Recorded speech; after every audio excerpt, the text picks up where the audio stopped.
What's up, everybody? We have another circuit of thoracic mobility. So thoracic spine, quick recap, it starts right below the neck and usually right above the lower back. So it's like the 2/3 portion of our spine that tends to be a lot involved if we have forward posture, if we have any forward shoulder pain, or even neck pain sometimes. This is more cervical spine, but sometimes this can pull our neck forward as well. So doing a lot of thoracic mobility not only allows us to breathe easier, it opens up our posture, we feel more confident, we can, like I said, breathe easier, extremely important, and just be able to have a better overall stacking of our joints and health. So first one, we're gonna have 3 movements, first of which is Sphinx position. Sphinx, S-P-H, just like a Sphinx in the desert in Egypt, we're gonna be lying on our elbows, working on thoracic extension, so back, this would be thoracic flexion, wow. Then we're gonna move into side lying, 90-90 T-spine rotation. So I'll show exactly what that looks like. This is going to be working on how well we can rotate our thoracic spine. And that's going to be 3 each. Sphinx is going to be 4 breaths. Then we're going to move into a fun one, y'all. This is going to be prayer stretch with a pole. So we're going to add in a modality here using a tool. If you don't have you'll see the pole that I have. It's pretty funny looking. You'll see exactly what I mean by that. You can use a dowel. You can use a towel. It doesn't have to be a pole, just something that you can grab and grip on. You can use a hand towel, really anything in this stretch. And that's going to be 5 breaths. First one, though, is going to be Sphinx position. So I'm going to start out prone position. Elbows are coming out in front of me, and I'm almost pretty much there, but what I'm going to do is press the ground away with my elbows. So I don't want my shoulders in my ears. I want my shoulders down and back away from my ears. And then to increase the stretch, I can also look up a little bit. I don't want to strain my neck. You can also hear my voice. Not the best position. I just want to really press up and get a big chest here.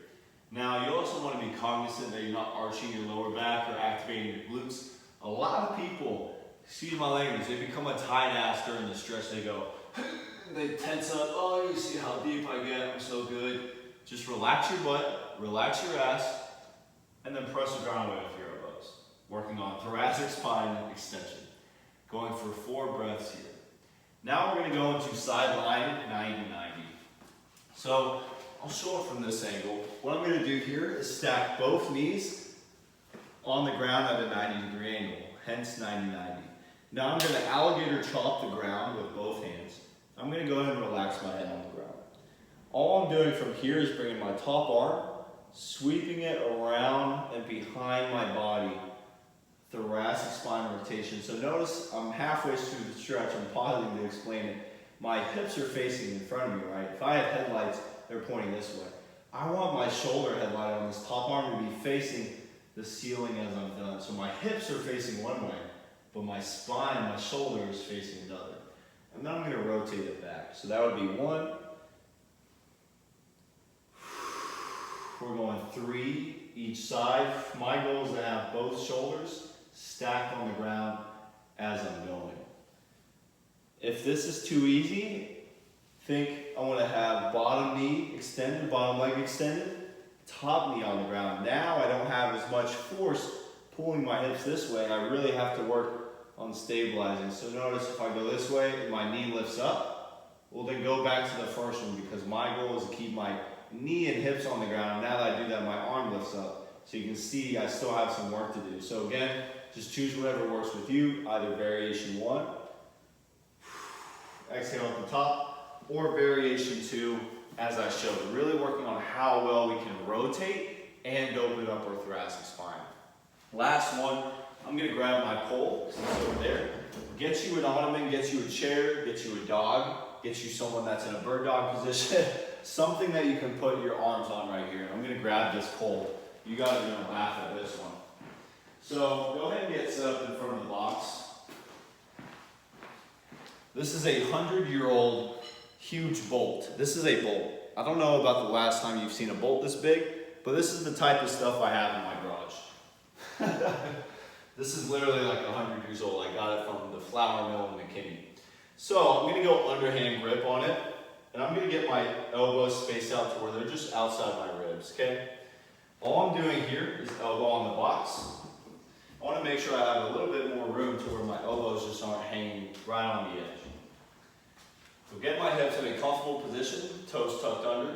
Notice my back is straight. My goal is to keep my back straight. As I push into the stretch, I do not want to arch or round too much. So back straight. Think I sit my hips back next. This is as far back as my hips are going to go. All I do now as I exhale and breathe, I'm just sinking my head and chest towards the ground. So not necessarily head jutting forward, but my whole torso, my whole spine just falls. Exhaling here. You can take off your cap if it touches the box, just like mine did. So exhale, chest drop. You see how much deeper I went. Now, what are we going to do with this dowel? Well, it's already stopping my arms from coming in. If you've done this before, sometimes you may notice that your arms want to come in as you stretch and come like this. Our goal is to keep our elbows out and away from each other. So I'm going to get back into position. Hips back, chest down. As I go down into it, I almost want to try to rip this bar apart. Like I'm trying to bring my hands opposite directions to the room, and wow, does this level up the stretch. So we're still inhaling in through the nose. Exhale through the mouth as we pull that bar apart. Very deep stretch, very great stretch for the thoracic spine, and working some shoulder mobility in that stretch there is too. Like I said, that's going to be 5 breaths. We have this circuit 2 times through. As always, you can choose to do it more if any of these stretches suit you really well. This is a great one. All of these are great ones. I hope you guys enjoy it. Make sure to drink some water, have fun, breathe deep, and I'll see you guys next time. Peace.